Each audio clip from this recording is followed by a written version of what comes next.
All right, folks, we have some urgent breaking news. Donald Trump just announced that he has unilaterally canceled an extremely important meeting with Democratic leaders that he previously agreed to have regarding the upcoming government shutdown next week, September 30th.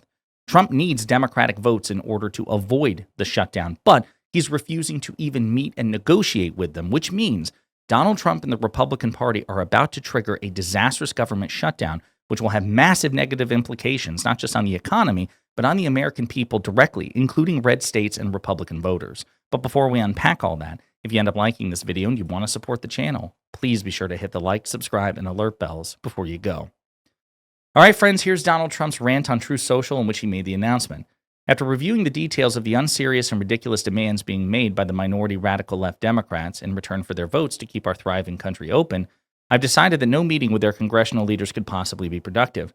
They're threatening to shut down the government of the United States unless they can have over $1 trillion in new spending to continue free health care for illegal aliens, a monumental cost, force taxpayers to fund transgender surgery for minors, have dead people on the Medicaid rolls, allow illegal alien criminals to steal billions of dollars in American taxpayer benefits, try to force our country again into open borders to criminals into the world, allow men to play in women's sports, and essentially create transgender operations for everyone. Again, all of this is patently absurd. These radical left views and policies is what allowed me to win the presidential election, including all 7 swing states, and the popular vote in an historic landslide. He didn't win in a historic landslide. He won the popular vote by not a majority, a plurality, 1.5%. There are consequences to losing elections, but based on their letter to me, the Democrats haven't figured that out yet. They're trying to eliminate the popular $50 billion Rural and Vulnerable Hospital Fund, which was passed with only Republican votes and proudly signed into law by me. The Democrats in Congress seem to have totally lost their way. They obviously have no idea what it means to make America first or make America great again. All congressional Democrats want to do is enact radical left policies that nobody voted for. High taxes, open borders, no consequences for violent criminals, men and women's sports, taxpayer-funded transgender surgery, and much more. See how he's repeating himself? This is not short and tight and to the point. It's like a stream of consciousness rant in which he repeatedly lies and repeats himself as if he's very insecure about his position. Few people voted for what they represent, which would lead to the destruction of America. Instead, people voted for common sense, and that's what the Republicans and your president, Donald J. Trump, stand for. I look forward to meeting with them if they get serious about the future of our nation. We must keep the government open and legislate like patriots rather than hold American citizens hostage, knowing that they want our now thriving country closed. I'll be happy to meet with them if they agree to the principles in this letter. They must do their job. Otherwise, it will just be another long and brutal slog through their radicalized quicksand. To the leaders of the Democrat Party, the ball is in your court. I look forward to meeting with you when you get realistic about the things our country stands for. Do the right thing. So, as I said, Trump just handed the Democrats the ultimate receipt to blame him for the ensuing shutdown. And this is me paraphrasing. He needs our votes. We offered to meet with him. He said yes, and then he canceled out of spite. It's 100% on him. He knows where to call us if he changes his mind. And sure enough, it's basically what Democratic leaders said. Hakeem Jeffries, the Democratic leader in the House, says, Trump always chickens out. Donald Trump just canceled a high-stakes meeting in the Oval Office with myself and Leader Schumer. The extremists want to shut down the government because they're unwilling to address the Republican health care crisis that's devastating America. Chuck Schumer himself also responded that Trump will own the shutdown by refusing to talk. Quote, Trump is running away from the negotiating table before he even gets there. While Americans face rising costs and a Republican health care crisis, Trump would rather throw a tantrum than do his job. Democrats are ready to work to avoid a shutdown. Trump and Republicans are holding America hostage. Donald Trump will own the shutdown. Now, there were multiple shutdowns under the Trump administration. Donald Trump did ultimately, in terms of polling, own the shutdown. That doesn't necessarily mean it'll happen here, but it's happened in the past where he suffered the political blowback. Let's take a look at some more details. Trump cancels meeting with Democrats as shutdown nears. Top Democrats are demanding concessions on health care in exchange for their support on a bill to fund the government. Trump called the demands unserious. Trump on Tuesday canceled the meeting at the White House with top congressional Democrats to discuss federal funding, writing on social media that he had decided talks would not be productive, escalating a standoff that threatens to shut down the government next week.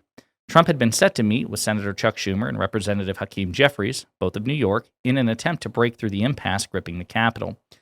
To avert a shutdown on October 1st, lawmakers must agree on a spending bill that can win at least 60 votes in the Senate to advance, but Republicans control only 53.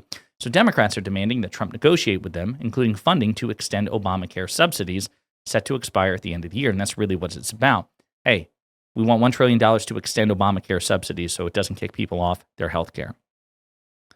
But Trump accused radical left Democrats of making unserious and ridiculous demands in return for their votes. Trump added that he would not agree to meet with them unless they get serious about the future of our nation. Again, we read that. Jeffries responded by calling the Republicans extremists who were prepared to shut down the government because they were unwilling to address the Republican healthcare crisis. It's devastating America. Again, we read that. Schumer gave his response. We read that. Last week, Senate Democrats blocked Republicans' plan to keep federal funding flowing past a September 30th deadline, demanding more than $1 trillion to extend Obamacare subsidies and reverse cuts to Medicaid and other health programs that Republicans made over the summer. So basically to claw back funding from the one big beautiful bill, which is wildly unpopular. The bill, that is, not what Democrats are demanding. Senate Republicans in turn blocked the Democrats' proposal, arguing that there was nothing to negotiate and they were offering the status quo, simply extending federal spending at current levels. Quote, the Republican bill is a clean, nonpartisan, short-term continuing resolution to fund the government to give us time to do the full appropriations. And the Democrat bill is the exact opposite. Well, by definition, it's not nonpartisan because it gives Republicans everything they want and Democrats none of the things they want. And listen, I've said this before. When you're in the majority and you need Republican votes or you need minority votes, it's perfectly fair for the minority to say, hey, listen, you're going to give me some shit. Now, it has to be reasonable, right? So, like, I don't expect Democrats to say, hey, listen, in exchange for our votes, you all have to vote to impeach and remove Trump from office, right? Like, of course, they would never do that. And likewise, when Republicans attempted to negotiate with President Biden and the Democratic majority, same thing. They had every right to make certain demands. Now, if their demands were genuinely unreasonable and, basically, again, you have to, impeach and remove Biden from office, right? Like, you get some say. You're not going to get the whole thing. I get that. Trump is refusing even to negotiate. President Biden and the Democrats negotiated with Senate and congressional Republicans when they were in the majority and Republicans were in the minority. Trump is refusing to even do that. So what we're seeing is a major escalation here. Now, if you read the reporting on this, they're pretty confident that Democrats will fold because earlier this year, there was a potential government shutdown, and Chuck Schumer, the leader of the Senate Democrats, did fold. He gave the Republicans the vote they needed to fund the government and what's called a continuing resolution, a stopgap measure. So, past his prologue, right? Senate Democrats are thinking, oh shit, all we have to do is just run out the clock on Chuck Schumer, and Chuck Schumer will fold. House Democrats won't, but on the other hand, Republicans don't need Democrats in the House to pass a government funding bill, right? Because in the House, you only need a simple majority, and Republicans have that as long as all of them vote for it. So I suppose it's easy for House Democrats to say, yeah, listen, we're not going to fund this unless we get some concessions, but they're not in that position yet. Chuck Schumer, on the other hand, he folded, and I disagreed with the decision at the time. I called him out. I thought it was feckless, and I'm even more resolute in that opinion now. And it's worth noting that many prominent liberals, like Ezra Klein of the New York Times, major liberal commentator, he has also done a 180. He supported Schumer folding the first time around. He says that it would be a colossal political mistake, political malpractice for Schumer to do the same here, and I totally agree. As a matter of fact, I think if Schumer folds and caves to Trump without meaningful concessions, that Schumer should not only be primaried, but like there should be a mass rebellion within the Senate Democrats and they pick a new leader. Chuck Schumer has to stand the line and he should say, listen, you want our votes? You will give us some shit. I understand that we can't get the entire farm, but you will make meaningful concessions to us. Otherwise, we're not going to help you.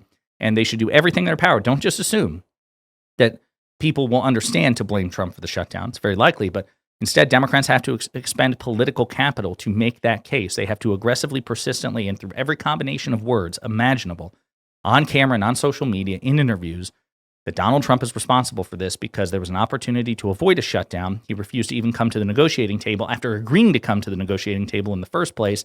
Ergo, it is 100% his fault. Make the case. In the meantime, let me know what you think in the comments.